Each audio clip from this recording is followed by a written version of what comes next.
বিপদে এক্ষণে মানুষের পাশে এসে হাজির হন এক নামে, যাকে সবাই চেনে, গণেশ চক্রবর্তীকে। আজ ক্রাইম প্রেস বেঙ্গলের স্টুডিওয় গণেশ চক্রবর্তী মুখোমুখি। আপনারা দেখছেন ক্রাইম প্রেস বেঙ্গল নিউজ। আজ আমরা আমাদের মধ্যে পেয়ে গেছি এমন একজন মানুষকে, যিনি আরামবাগ সাংগঠনিক জেলার বহু দিনের লড়াকু একনিষ্ঠ নেতা গণেশ চক্রবর্তী মহাশয়কে। গণেশদা কেমন আছেন? হ্যাঁ, নমস্কার। ভালোই আছি। ক্রাইম প্রেস বেঙ্গলে প্রত্যেক কর্মীবৃন্দ, তাদের সকলকে আমার বিজেপির পক্ষ থেকে গৈরিক অভিনন্দন এবং আন্তরিক শুভেচ্ছা।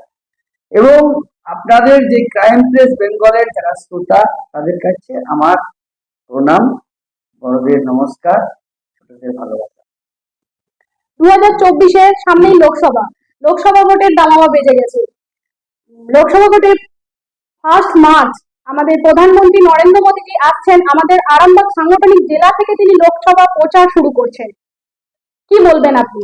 দেখুন, আরামবাগ খুব পুরানো বিজেপি একটা সংঘের দৃষ্টিতে আরামবাগ লোকসভা আমাদের বহু পুরানো একটা ক্ষেত্র। আপনারা জানেন, এই ভারতীয় জনতা পার্টি আগে ছিল জনসংঘ, আর এই জনসংঘের তখন এনসি চ্যাটার্জি আমাদের এই আরামবাগ লোকসভা থেকে জিতেছিলেন। বহু আগেকার কথা বলছি। এনসি চ্যাটার্জি, আপনারা সোমনাথ চ্যাটার্জির নাম শুনেছেন। সোমনাথ চ্যাটার্জির বাবা হচ্ছে এনসি চ্যাটার্জি। সেই এনসি চ্যাটার্জি এই আরামবাগ লোকসভা থেকে দাঁড়িয়ে জিতেছিলেন আমাদের জনসংঘ। তাহলে সেই একটা পুরানো জায়গা, মানে পুরানো ক্ষেত্র, সেটা হচ্ছে আরামবাগ। তা সেই আমাদের যে ভারতীয় তো বা জাতীয়তা বোধ, এটা কিন্তু এখানে ছিল, আগাগোড়াই ছিল। তার পরবর্তী ক্ষেত্রে সোমনাথ চ্যাটার্জিরা, মানে কমিউনিস্টরা আবার এটাকে দখল করেছিল। তাহলে তার পরে দীর্ঘ লড়াই হয়েছে। এরপরে কংগ্রেস এখানে কোনোদিনই সেভাবে কিছু করতে পারেনি। তো তার পরবর্তী ক্ষেত্রে বিজেপি তৃণমূল জোট থেকে দাঁড়িয়েছিলেন আমাদের এই জায়গায় একসময় ডাক্তার চুরিলাল চক্র, আমরা দেখি। তারপরে আরো ঘাত প্রতিঘাত হয়েছে, বা আমাদের বিজেপি তৃণমূল জোট ভেঙেও গেছে। এরপরে তৃণমূলের একটা ভালো রমরমা এসেছে এবং তৃণমূল পরবর্তী ক্ষেত্রে এখানে জিতে। কিন্তু জিতলে কি হবে? মানুষের যে রায়, সেই রায়কে এরা মানুষের কল্যাণমুখী বা মানুষের পাশে দাঁড়িয়ে তাদের যে উপকার করা, এই জিনিসটা এদের মধ্য থেকে উঠে। এবং সারা পশ্চিমবঙ্গেই আমরা দেখতে পাচ্ছি যে একটা লুট তরাজ চলল, মানুষের কথা বলার অধিকার কেড়ে নেওয়া, নারীর স্বাধীনতা আজকে নেই, নারীরা আজকে লুণ্ঠিত, তারা আজকে কাঁদছে। আজকে মা মাটি মানুষের সরকার বলেছিল, মা কাঁদছে, মাটি আজকে লুট হয়ে যাচ্ছে, চুরি হয়ে যাচ্ছে, আর মানুষ তো বঞ্চিত সর্বত্রই। তো আপনারা সন্দেশখালীতে দেখতেই পাচ্ছেন কি অবস্থা। সন্দেশখালীতে একটা মানে নিমিত্ত মাত্র। আমার চাপাডাঙ্গা, আমার আরামবাগ, আমার তারকেশ্বর, আমি সর্বত্রই দেখছি যে এই সন্দেশখালী হয়ে গেছে, সারা পশ্চিমবঙ্গই সন্দেশখালী হয়ে গেছে। কিন্তু আজকে মমতা বন্দ্যোপাধ্যায়, নাম তার মমতা, কিন্তু আমরা দেখলাম সারা পশ্চিমবঙ্গ নির্মমতায় ভুগছে। কোনো মমতা নেই এই সরকারটার মধ্যে, কোনো মমতা নেই, মমতাহীন একটা সরকার। অথচ মমতার সরকার, মমতা ব্যানার্জির সরকার। তো যাই হোক, এইরকম একটা পরিস্থিতিতে আমরা গত লোকসভাতেই আমরা জিতেছিলাম, আমাদের প্রার্থী এখানে জিতেই গেছিল। কিন্তু সেখানে আমাদেরকে জোরপূর্বক সেখানে লাইট অফ করে দিয়ে এবং বিভিন্ন রকম মানে কায়দা করে আর গত লোকসভা আমরা 1100 ভোটে হেরেছি, এটা দেখাচ্ছি। কিন্তু আমরা জানি কম পক্ষে 50,000 ভোটে আমরা ওখানে জিতেছিলাম, কিন্তু বহু বাক্স গণনা হয়নি। তো যাই হোক, একটা নির্মম প্রয়াস হয়েছে। আর তার পরবর্তী ক্ষেত্রে আমরা আরামবাগ লোকসভার অন্তর্গত 4টি বিধানসভা আমরা কিন্তু জিতেছি, খানাকুল, গোঘাট, আরামবাগ এবং পুরসুরা। আজকে দুর্ভাগ্যবশত আমরা আমাদের তারকেশ্বর এবং হরিপাল জিততে পারি। আমার মনে হয়, আমার দৃষ্টিতে, যে এখানে বোধহয় মানুষ চেয়েছিল লোকাল প্রার্থী বা বিজেপির পুরানো দিনের প্রার্থী। তো সেই জায়গায় আজকে তারকেশ্বরে যদি পুরানো দিনের কেউ প্রার্থী হতো, এবং হরিপালেও ঠিক তাই, আমাদের যদি পুরানো দিনের কোনো প্রার্থী থাকতো, তা আমি বলছি গ্যারান্টি বিজেপি জিতত।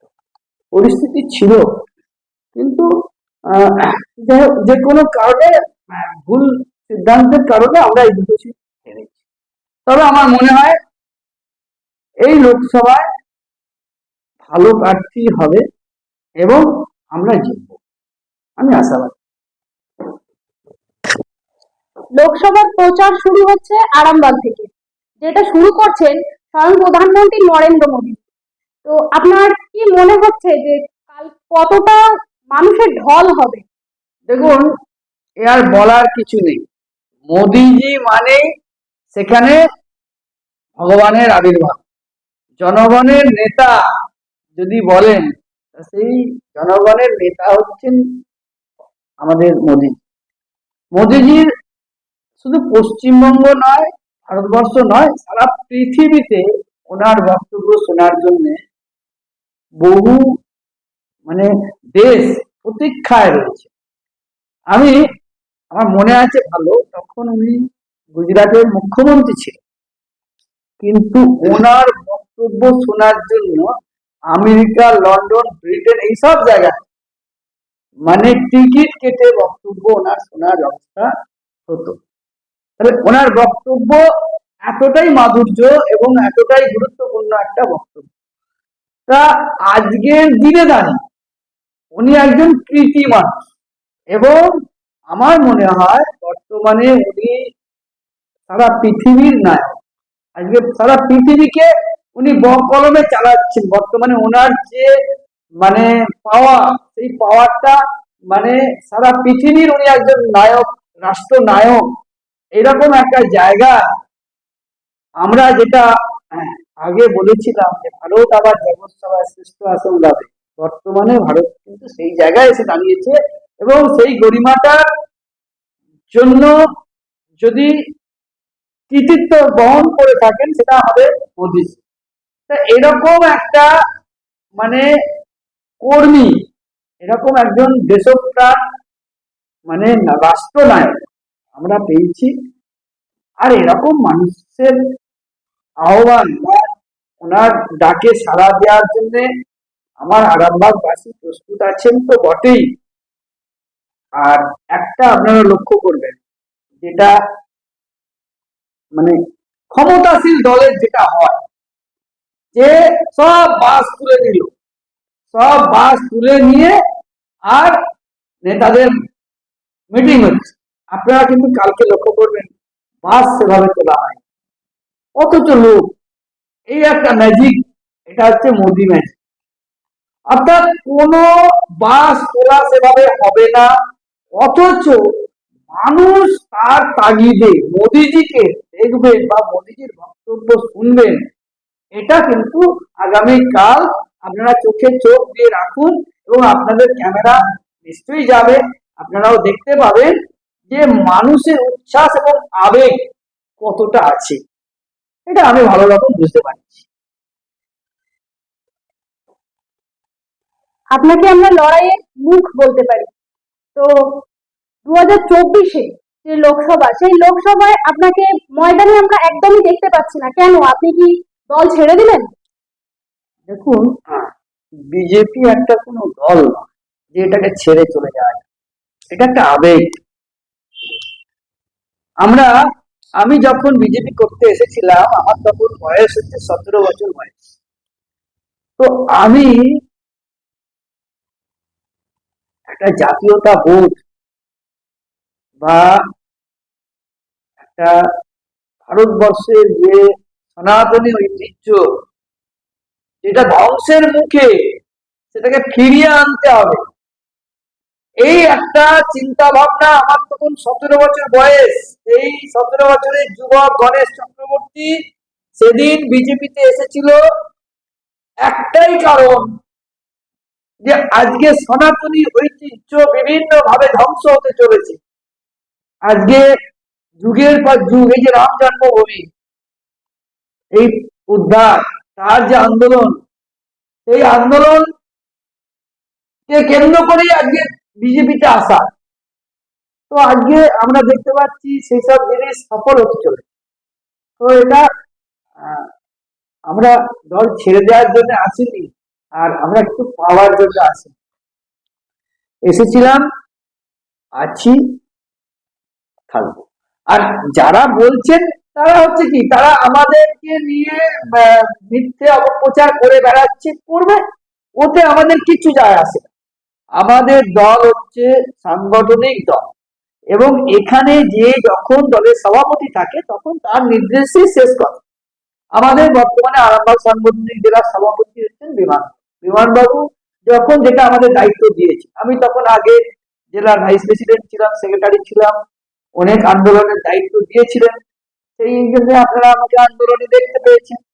এখন বর্তমানে আমাকে দায়িত্ব দেওয়া হয়েছে কি না, পুরানো কর্মীরা, দীর্ঘদিন যাদের ত্যাগ প্রতীক্ষা, যাদের আত্মবলিদানে আজকে বিজেপি আজকে এত উঁচুতে উঠে এসেছে, সেই পুরানো কর্মীরা কে কেমন আছে, আর সেইটা দেখার দায়িত্ব আমাকে বিমানবাবু দিচ্ছে। আমি ঘুরছি গ্রামে গ্রামে, বিজেপির সেই পুরনো কর্মীদের পাশে দাঁড়াচ্ছি, তাদেরকে সহযোগিতা করার চেষ্টা করছি, এবং কে কেমন আছে সেই রিপোর্টটা বিমানবাবুকে দিচ্ছি। বর্তমানে এটাই আমার কাজ, আর সেই কারণেই আপনারা আমাকে দেখতে পাচ্ছেন না। তবে দেখতে পাচ্ছেন না নয়, আমি প্রত্যেকটা আন্দোলনেই আছি। আমাদের ক্রাইম প্রেস বেঙ্গলের পক্ষ থেকে অসংখ্য ধন্যবাদ জানাই গণেশ চক্রবর্তী মহাশয়কে। আপনারা শুনলেন গণেশ চক্রবর্তীর বক্তব্য, সরাসরি উনি কি বললেন। এবার আমরা শুনে নেব সাধারণ মানুষ কি বলতে চাইছে। আপনাদের বক্তব্য আমাদের কমেন্ট করে জানান।